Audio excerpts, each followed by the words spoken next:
শরিয়া ভিত্তিক আল আরাফা ইসলামী ব্যাংক, আল ওয়াদিয়া কারেন্ট প্লাস অ্যাকাউন্ট, মুদারাবা সেভিংস প্লাস ডিপোজিট এবং মুদারাবা ইউথ সেভার অ্যাকাউন্ট নামে নতুন 3টি রিটেল ডিপোজিট প্রোডাক্ট উদ্বোধন করেছে।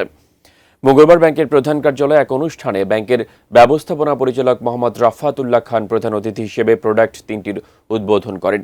এ সময় প্রধান অতিথি বলেন, এই প্রোডাক্টগুলো আকর্ষণীয় মুনাফা ও সুবিধা প্রদান করে গ্রাহকদের সঞ্চয় ও বিনিয়োগে উৎসাহিত করবে। অনুষ্ঠানে উপস্থিত ছিলেন উপব্যবস্থাপনা পরিচালক মোহাম্মদ ফজলুর রহমান, মোহাম্মদ আবদুল্লাহ আল মামুন, মোহাম্মদ আসাদুজ্জামান ভুইয়া সহ প্রধান কার্যালয়ের শীর্ষ নির্বাহী এবং কর্পোরেট শাখার ব্যবস্থাপকরা।